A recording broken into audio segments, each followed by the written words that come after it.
Got to protect the license. Yes, Yeah. exactly. Yeah. Hey there, this is CJ, and we have Steve, our general manager. He's going to be my engineer today. And then we have Adam from the Storey County Emergency Management Group, and we're going to talk a little bit about that Lovelock Emergency Lockwood. Flood. No, excuse me. Yes, Lockwood Emergency Flood Evacuation Drill that's coming up. Yep. And so we have a few more minutes before we start our podcast, and you'll get to hear all the lowdown. Okay? Cool. So we're just going to sit. Yeah, fly on the wall. Be the fly on the wall.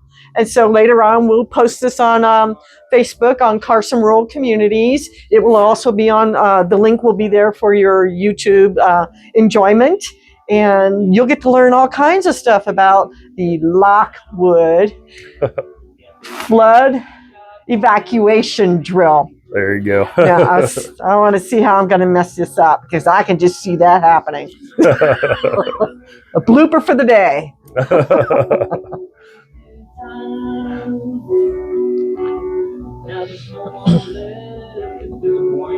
I'm not going anywhere.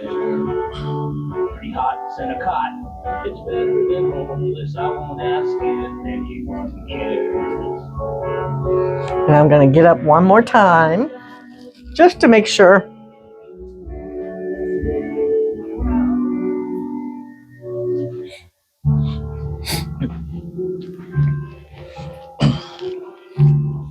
What kind of music do you like?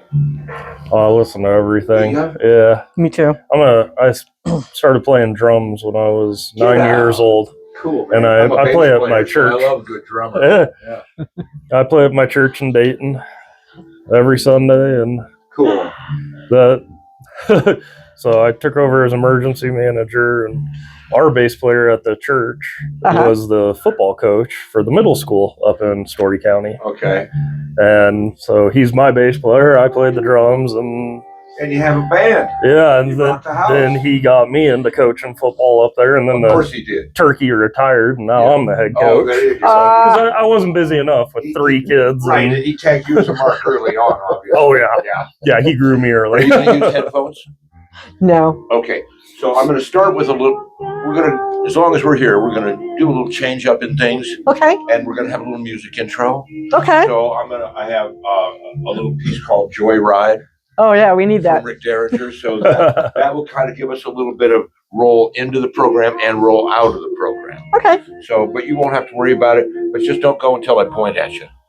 Okay. Okay, I'll do the legal ID. You want me to do the legal ID? Yes, please. I will do the legal ID, and then it will be for you. Okay. Okay. And we are right now, what time we got? We got less than, we're coming right up on it.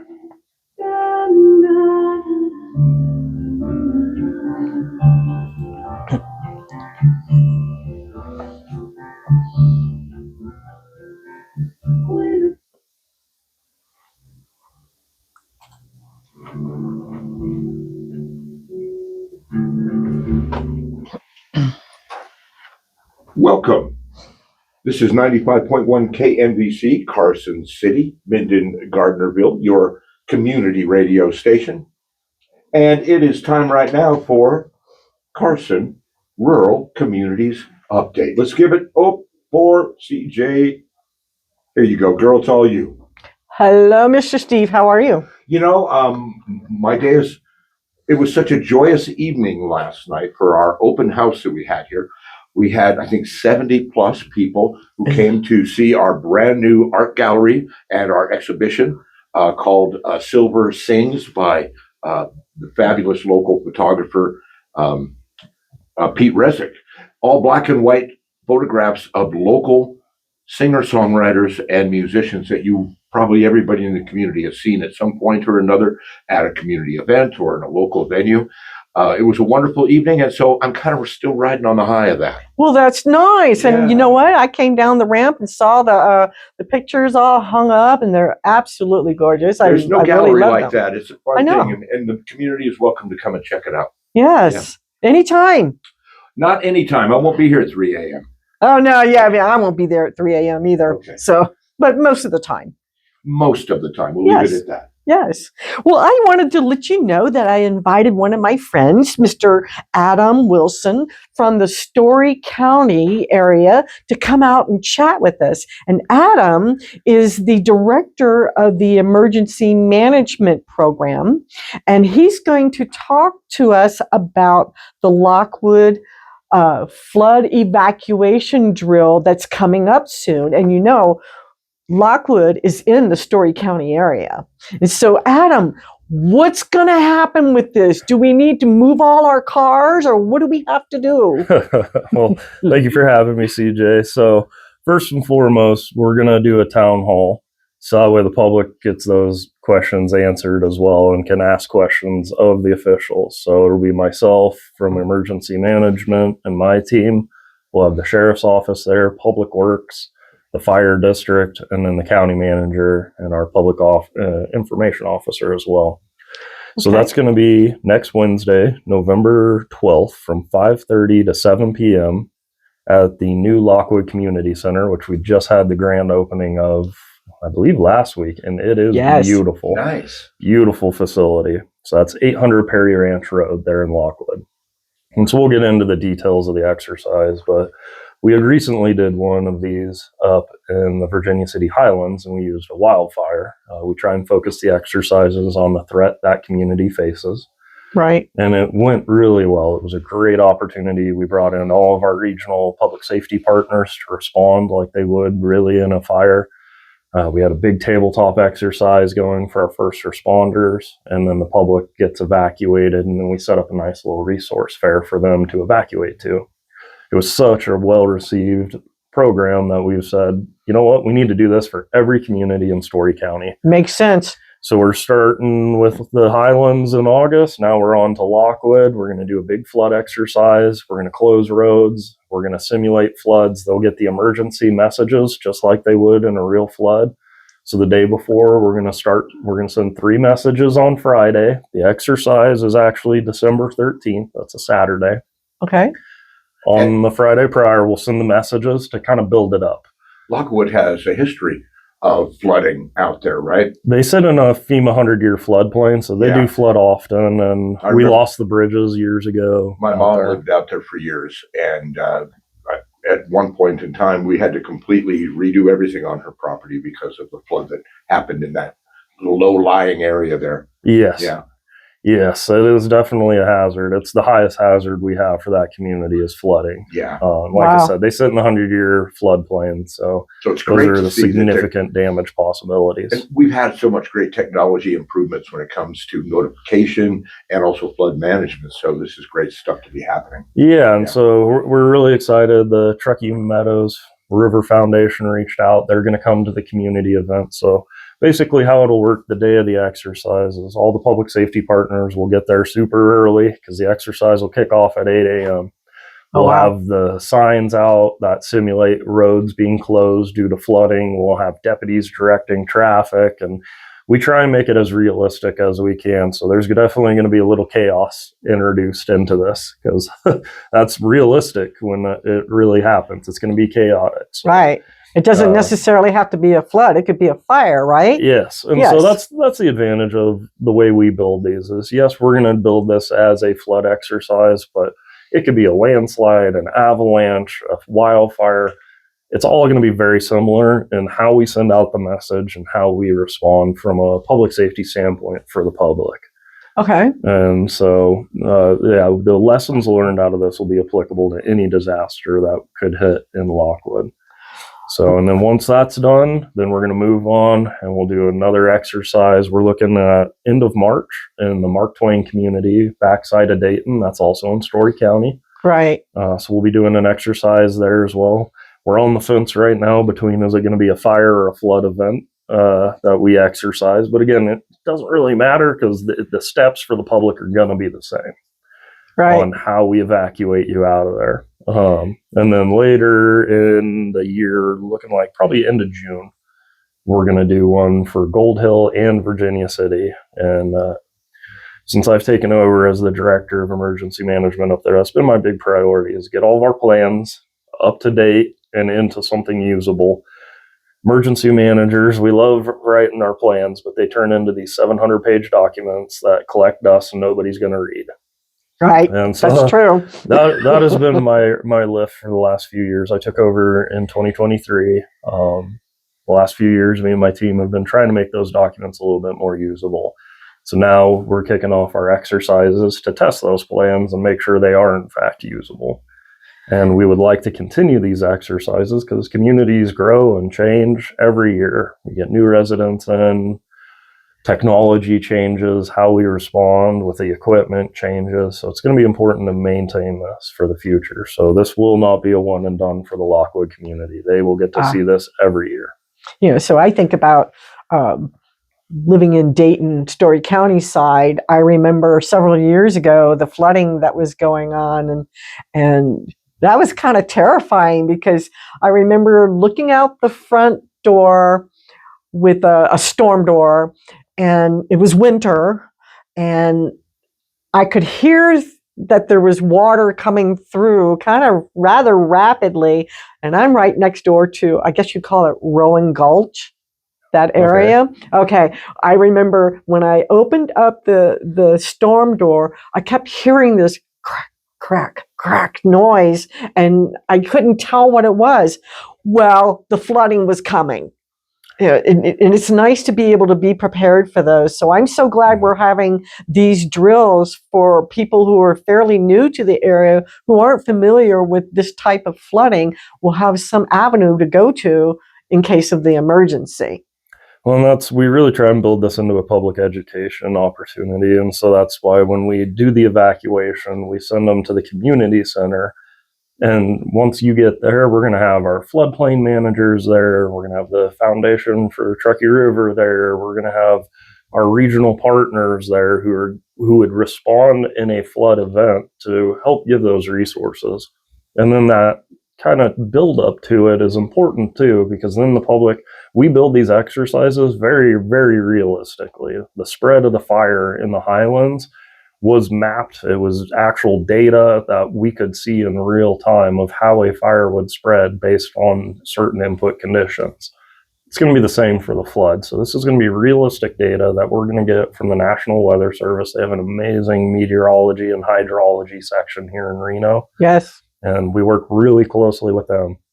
So they're going to give us the data of how it would flood, when it would flood, and where it would flood in our hypothetical event that's going to be based off of reality. And so that way, this exercise isn't going to be something crazy that's, oh, it's never going to happen. No, this is something that can happen. This is a 100-year event. And so we're going to play it for real. And if a road was going to be closed, then we're going to close it.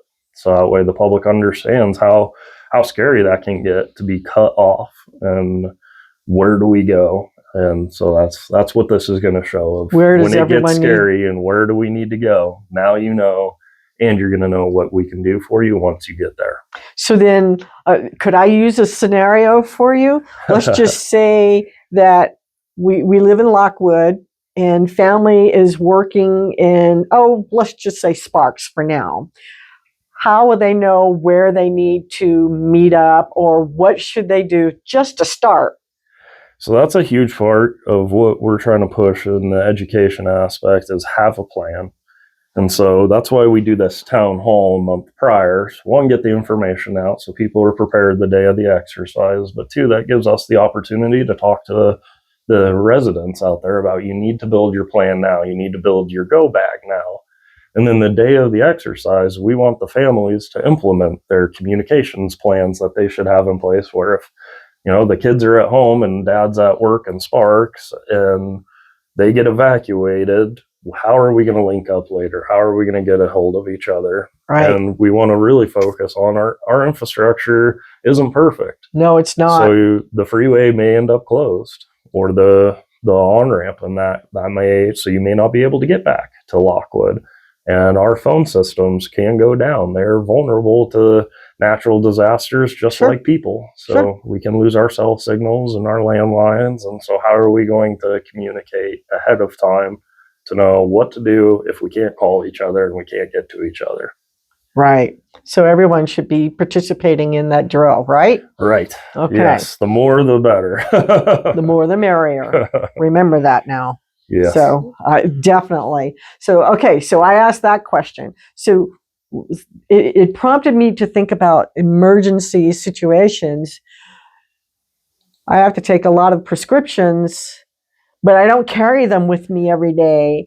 What should you do? That was a beautiful segue for what I wanted to talk about. Okay. So that is emergency management. What we do through our outreach is we give people checklists. You can put them on a fridge, you can put them on your phone, whatever. And it talks about making sure you have medications if you're on durable medical equipment, to make sure you have backups for those and batteries to operate them in case the power goes out for a long period of time. Food and water, and how much you should have depending on how many people live in your home. And then we always overlook our furry friends and our pets, and what do we need to do to keep them safe and fed and during these instances. And where can you take large animals? When you look at Storey County, especially the Highlands, we have a lot of livestock out there, horses and goats and all sorts of animals out there. And so that was a big thing of during that evacuation we did for them for a fire, we'd talk to them about, when you pull your animals out, where are you going to take them? Right. Because I'm pretty sure most of the motels aren't going to be on board with you bringing a stallion into your hotel room. So or a so where do we take them? Or and again, that's something that emergency management we plan for. So if we're going to evacuate a community, we have locations set up where if you have an RV, then you can stay in your RV. Or if you have small animals, dogs and cats and things like that, where you take them, and then large animals, where you take them. And so this isn't anything that we can operate in a silo. And so you and I had talked about earlier, we work super closely with our regional partners.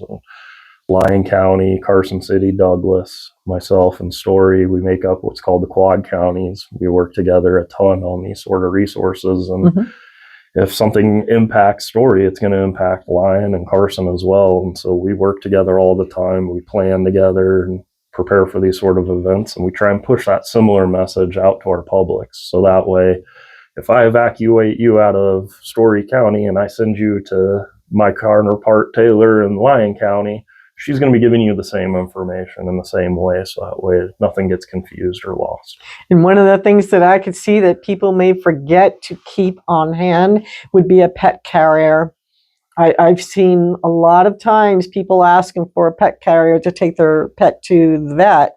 But if it's an emergency, you might want to have your own nearby that's clearly marked for your pet.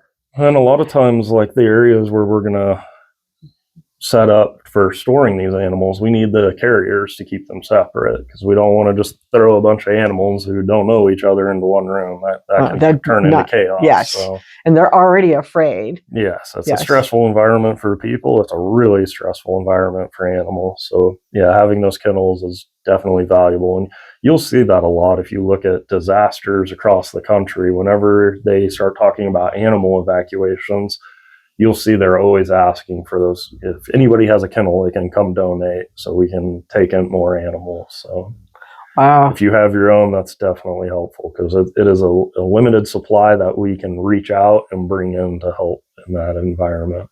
And so would you also suggest them to keep like canned goods nearby, or let's go further with that? Yes, as we get into our preparedness kits, we talk about you want to try the national standards about 3 days, that you want to be totally self-contained for 3 days. Just imagine you can't get any help. So that you're looking at first aid kits, you're looking at durable food and water goods. So yes, canned products. And a lot of people will unfortunately do a good job of getting canned products, but you always forget the darn can opener. So make sure you got a can opener. Yes. And then anticipate not having power. So if you have canned goods that need to be cooked to eat, then those you need to have some sort of camp stove.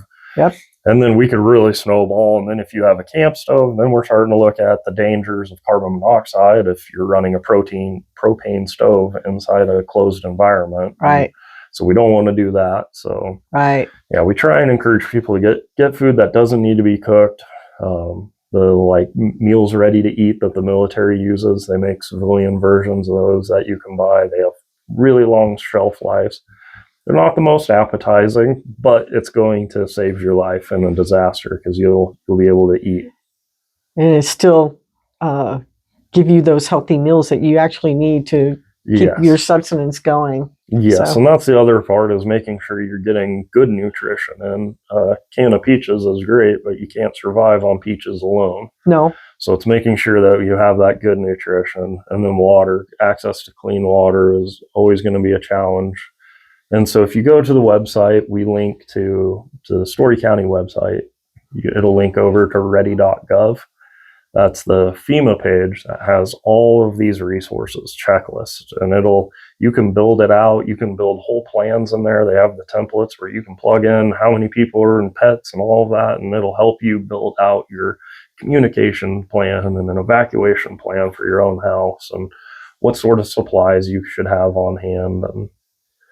And what's the URL for the to get to the Storey County page that gets you there? So if you just go to www.storeycounty.org, and then there's a emergency management sub tab. If you go in there, okay, I keep that site that's regularly updated with our information, and then you can always reach out regardless of where. If you live in Carson City, you can call me in Storey County. I'm still going to help you, or I can get you over to my counterpart John here in Carson City. And he has the exact same resources and the lists and everything that I have to try and get that information out. So I think that's just the biggest push. It's just reach out to your emergency management. That's what we're here for. Right.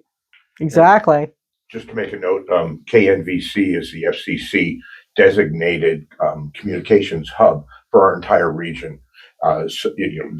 Carson, Dayton, Minden, Gardnerville, Washoe Valley, all this local environment. So when those things happen, this is where you can come for information, and we invite you to always, help connect with us so that we can spread the word out when those situations arise. Yeah, CJ and I talked about that before we came in. We're going to make sure that our public information officer is Julia, who set this up today. Yes. So we're going to make sure that we keep that channel open. So when we have something, it's going to get sent to you guys to get out to the public. Communication is the root of making sure we give people as much opportunity as possible for safety. And if you look at after action reports from exercises, disasters, terrorism, every aspect of a hazard, if you look at those reports afterwards, the number one failure they always list is communications. It's always an issue, and whether it's an infrastructure issue of our radios go down or our cell networks go down to these two people can't talk to each other and they're responding to the same incident because their radios aren't compatible, or our ability on the government side to get the message out to the public side, there's always issues in communication. And so we just work so hard to try and overcome that. And it's our number one priority here at KNVC and Carson City Community Media to continue to improve our infrastructure to make sure that no matter what happens, our signal can still be broadcast. That's another one of the items that is highly encouraged to have in those disaster kits that you have at your house is one of those little FM radios that you can wind up. Yeah, so you don't need batteries. Yeah, you don't need batteries. You can crank it, and then they could come on and get updates from us at the government through you guys on the radio. People don't really like to think about those kind of situations happening, but you really got to put the intention behind it. Yeah. Well, you see, I wear a gray cowboy hat. I was going to compliment you on that beautiful cowboy hat. This was my grandfather's. It's a real Stetson. Really? That's a legacy. But it's a gray hat, and I like to wear it at work because I'm the little gray cloud. And when I walk into people's offices, they go, "Oh no, here he comes! Here comes that cloud again." I'm always thinking of worst case, and I walk in, I look at your walls, and I go, "Is that secured? Do you have earthquake straps, or how are you going to evacuate out of here?" And I always come with the worst case scenario, so I'm a little gray cloud everywhere I go. Well, you know what? I'm a survivor of oodles of hurricanes. Okay, very lucky. New Orleans, Yes. Yeah. Hurricanes, you see them coming. You hear they're coming. You know they're coming. You don't know an earthquake is coming. Or a flash flood. Or a fire. So you should probably practice that even in your home. Well, and science is amazing, and they have made some really good strides. The UNR seismology lab they're working on this advanced system that they will deploy across Nevada, where it could give a little bit more of a heads up on an earthquake, which is amazing because where we're at now is you don't know until the floor starts shaking. That's right. And so this new system that they're trying to deploy is it could be a real game changer for emergency management side of the house, because even a 30-second heads up is enough to build in fail safes to cut gas lines and bring down water pressure and things like that. And so that could be a real game changer from the earthquake side of the house. And then fires, also through a partnership with UNR, we have that alert wildfire system. NV Energy is really invested in that. So we have these AI cameras on mountain peaks all across the West Coast. They're in Idaho, California, everywhere. And the AI system detects hot spots and smokes, and it'll automatically bring that camera focus onto that point, and then it alerts a human to verify, is it actually a fire? And it has been an amazing system. There's so many success stories out of alert wildfire where if that system didn't exist, we could have lost communities due to fires. Wow. But we get notified so fast now by these fires. So we're making huge strides thanks to technology. So that technology has been around how long? Alert wildfire has been around for a while. Okay. It started in California, now it's spreading. And then the addition, traditionally it had to be monitored by a person. And being able to watch 100 cameras across the state 24/7, that's a challenge. Yes. So with the introduction of that AI software in there, where it is monitoring all these cameras 24/7 in real time, and it's able to differentiate between what's a flashing light and what is a ignition source from a fire, and it can differentiate between clouds and smoke day or night. It's really impressive. Wow, that's kind of cool. Considering now, what was it, about 4 or 5 months ago, there was a fire out towards the Gardnerville or the Minden area, out in that area. Mm-hmm. What did they do for that when you had the huge plume? You could see the plume of the smoke from the fire. I actually pulled over to take a video of that, a short video. But what do people do now with that? So that's the advantage, like that alert wildfire system, is we can get eyes on that very quickly. So that's accessible to the public too. Those cameras are. You can't move them or anything, but you can pull up any camera. If you pull up the Alert Wildfire website, it shows where all their cameras are all across the West Coast, and it's almost overwhelming when you pull up the map. There are so many cameras on all these mountain peaks now, and wow, and that's what they're for, is to help alert us to that. Exactly. Well, I want to say thank you so much for taking the time during the lunch break to chat with us about this, because obviously it can save a life, and it's fairly important. And I'm so glad you were able to come over and talk to us about it, and hopefully we can rendezvous again to learn more about this. Yeah, like I said, we plan on running these for the foreseeable future. So we have 4 primary communities in Storey County that are residential. So works out well, because then we can run a exercise every quarter and move around through each community. And as the years go on, we can introduce different sorts of exercises. There's full functionals, there's drills, there's tabletops. So the sky's the limit. And it's really a partnership with our community. And when they started asking for these exercises, it was like, my gosh, this is a huge missed opportunity that we should have been doing from the get-go. Right. And so we kicked it off immediately as soon as they had brought it up. So glad you're doing that. Yes, definitely. I want to participate in that. It gives us an opportunity to push out so much more information too. Like you said, the building of the kits. We also teach the Stop the Bleed. That's the Department of Defense. That's that big trauma medical class. Emergency management in Storey County teaches that. That's free of charge, open to the public or government or whoever wants it. So we teach that course, and that's on tourniquets and things. And so we're able to get that information out, and the more people that we can get this information to, like you said, that saves a life. Yeah, definitely. And when you can get it on scale of across an entire county or an entire region, then we're saving a lot of lives. And That's that is right. the goal, to save Yep. as many as we can. Yep. So, okay. So let's say one more time. When is the drill? No, excuse me. When is the town hall? Okay, we'll start with the town hall and then the exercise. So the town hall is Wednesday, November 12th in Lockwood from 5:30 to 7 p.m. at the Lockwood Community Center, and its address is 800 Perry Ranch Road. Then Saturday, December 13th from 8 a.m. to noon, we will do the flood evacuation exercise. We'll evacuate the residents out of their homes, and again, they'll go to that community center and we'll have a resource fair set for them. Okay. And then I will have the first responders with me at a non-disclosed location so that way Sure. they can focus, but they will be running a tabletop exercise with me on how they would respond to that. Okay. Very good. Well, thank you again. That lots of information, huh, Steve? Absolutely. Oh my And gosh. critical information. It's the good stuff. Yes. Yeah. Well, thank you Yes. guys so much for having me and giving me the opportunity to start sharing some of this information. And I look forward to doing some more work together. Just keep being that little gray cloud, brother. Thank you. That's funny. Yeah, a little gray cloud. I love it. Is that attached down there? Is that attached to the wall in case they could fall? Oh, it doesn't may, look but- like it. That's a new improvement that obviously was done in a hurry. Yes, that's Yes. okay. Okay. Okay. Well, thank you again. Thank you. So let's go ahead and do our PSAs, if you don't mind, Steve. Do you want to start or do you want me to? Would you like to start? I will. And I'm going to talk about the call to artists that's out there now.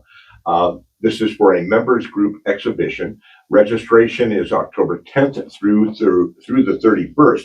And this is from the Brewery Arts Center. They're now accepting submissions for the inaugural members exhibition. It's a regional exhibition that will highlight work from various mediums, and all members in our community are encouraged to apply.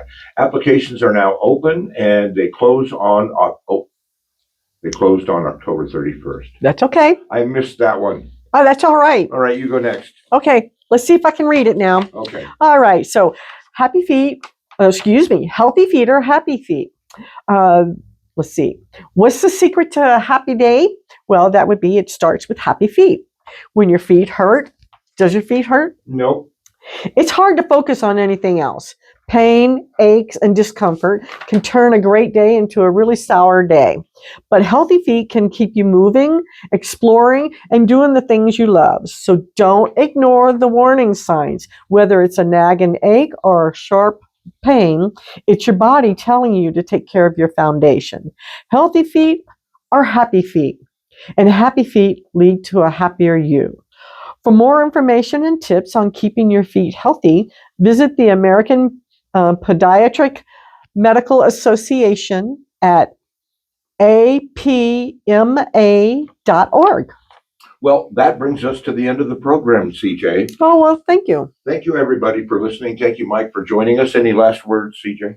No, I just want to say thank you so much for listening to us. And I hope you enjoy our Thursday 12 to 12:30 podcast each week on Thursdays. This has been Carson Rural Communities Update on 95.1 KNVC. And say bye-bye now.